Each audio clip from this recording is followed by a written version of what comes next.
Benchmarks and performance indicators, critical practices in assessment. Effective assessment takes careful planning.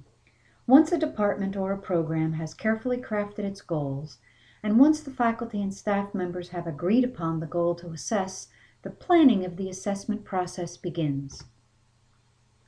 Linda Susky is the former vice president of the Middle States Commission on Higher Education. She reminds us that performance is difficult to ascertain unless there's a standard against which that performance can be compared.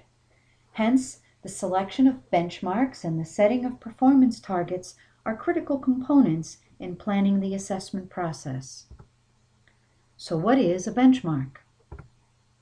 A benchmark is a standard against which we can measure performance. Often, the terms benchmark and standard are used interchangeably. There are a number of different types of benchmarks used in higher education. A few will be spotlighted in this presentation. Let's first consider external benchmarks. National tests such as the NCLEX, CESI, and Noel Levitz are examples. They're perceived to be largely free from bias, but they're not always a good fit to our institutional goals or needs. They may be cumbersome to administer and costly. So external benchmarks, while helpful in many cases, may not always be suitable. Another type of benchmark is the historical trends benchmark. This compares current performance against that of prior years. It's excellent as a reassessment strategy. This practice allows us to see whether a change in practice is helping us to improve. Many of us in education like to use a local standard as a benchmark. This compares our performance against a standard that is defined by a given department or program. The approach enjoys good buy-in from faculty and staff. However, it's not perceived to be free from bias, and it must be well designed to be defensible. What is a performance target? It tells us just how good is good enough to consider the goal as having been met. A performance target establishes standards against which actual performance will be compared. It will define what levels of performance are acceptable. Very often it defines standards for exemplary, minimally acceptable, and unacceptable performance.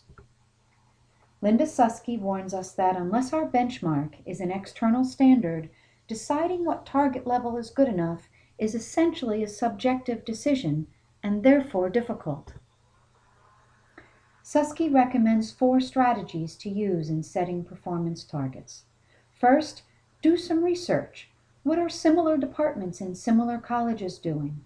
Are there professional organizations that have set some standards or developed rubrics? Second, make the standard setting process inclusive. Involve members within and beyond your department. Third, use existing work samples to guide the determination of performance targets. What are the characteristics of exemplary, acceptable, and unacceptable work?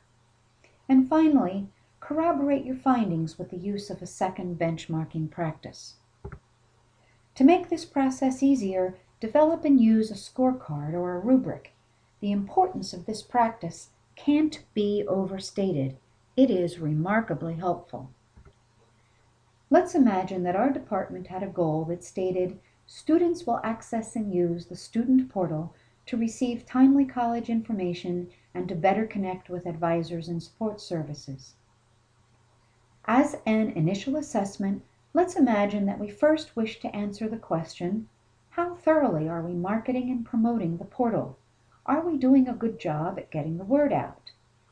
This is a particularly interesting assessment question because it likely spans several different departments or divisions.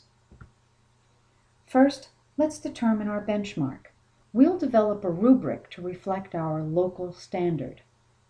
As a best practice, and because this assessment question crosses departments, we'll consult with individuals from both within and beyond our area to solicit perspectives.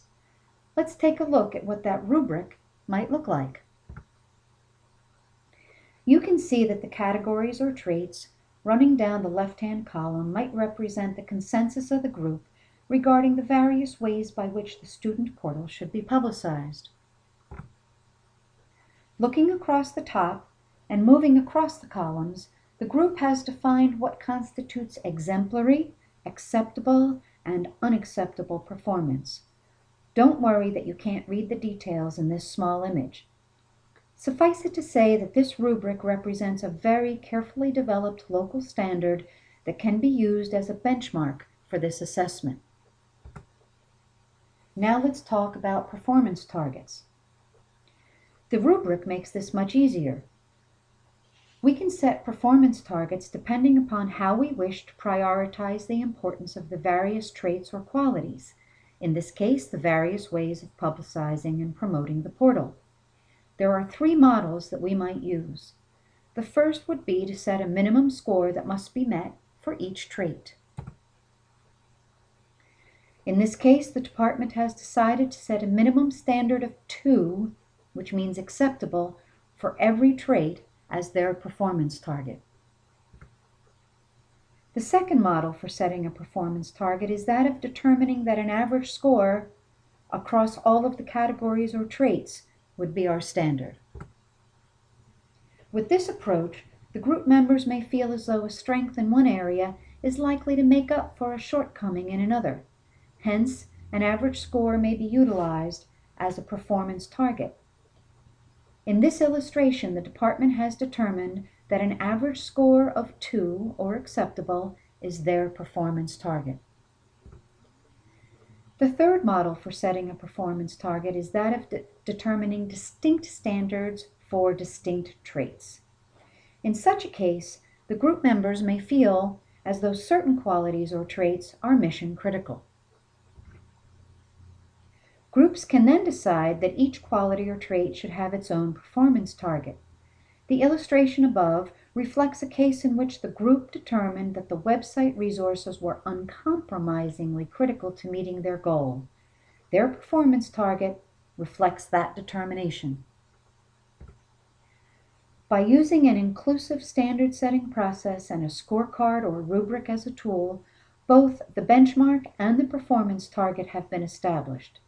There can now be a clear sense of direction in the conduct of the assessment itself, and the findings will be easier to analyze. This video has been produced by Deborah E. H. Kell, LLC, all rights reserved.